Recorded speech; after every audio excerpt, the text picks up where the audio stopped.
Are you going places or left behind without a travel companion? Listen to how you can travel more independently. Dr. Mary Travelbest will bring you the best tips and her travel mistakes so you can benefit. Welcome to Dr. Mary Travelbest's Independent Travel Guide. This is for women who travel, who want to travel, and especially for those who want to travel independently.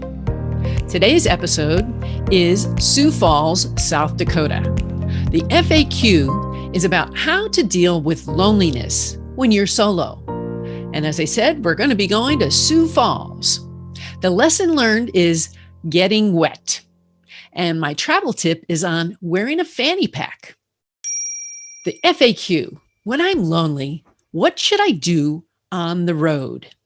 And the answer is, if you travel solo, there are times you will feel alone, but you can lean into these times and think of something positive about being solo. For example, you can go at your own pace, have uninterrupted daytime dreaming, and sleep in if you want. However, it's always good to have a friend you can check in with from the road, just to call and say hello to someone you love. So keep the loved ones informed about your location and have a positive attitude so they don't worry.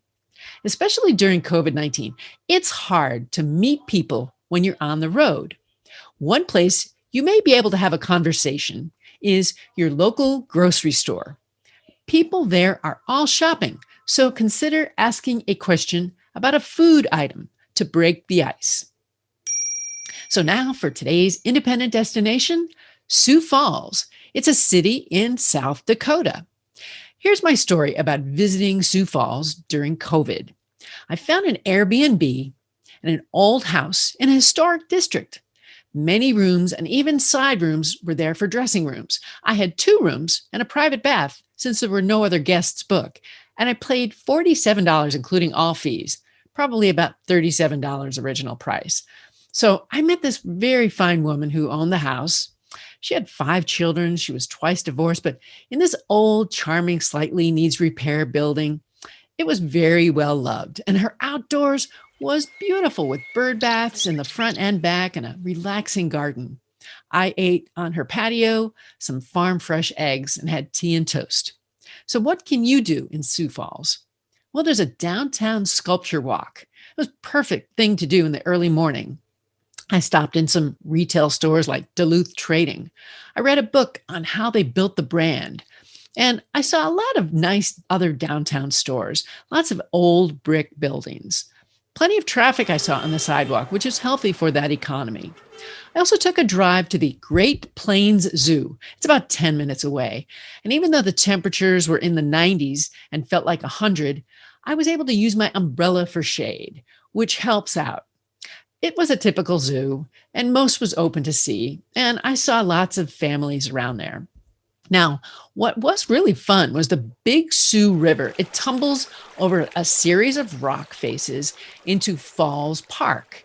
Now, this includes an observation tower and the ruins of a 19th century queen bee mill. So this Falls Park, you can go to and visit. The tower's open. I took the elevator up to the top and I actually stood in the breeze, which gave me like a really nice view of the city.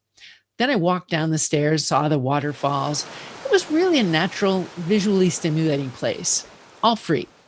Then I even went to another stop, and I stopped in an Airbnb for Ike's place in a town called T. The town of T is suited as its suburban Sioux Falls area. A lot of blue collar and rural looking, but I really liked it. It was south of town near the 29 highway, in case you're going through Sioux Falls. Now let's get to a lesson learned in getting wet. Today, I took a hike in the pouring rain. Yes, I got wet, but it wasn't so bad because I expected to get wet. The forecast was for rain, so that time I had to be prepared. So if you're going to get out in nature, you're going to need to adjust for the elements. The lesson I learned was to have an umbrella nearby or handy, wear the right footwear, and take off the wet clothes quickly. So now for travel advice. Wear a fanny pack. Today's fanny packs come in all shapes and sizes, and some go under your clothes. I use my small pack to store my cell phone, my earbuds, my lip gloss, and my credit cards, as well as my face mask and keys.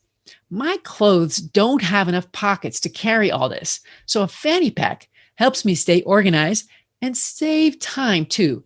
It may not be the fashion statement you're hoping for, but it can be if you choose your pack accordingly. Today, I want to bring meaning to your travel. I'm looking for you to travel best, so go ahead and let me know what's on your bucket list. What's on your travel bucket list? Tell the doctor and her team of women who travel the world seeking the very best. Dr. Travelbest, that is.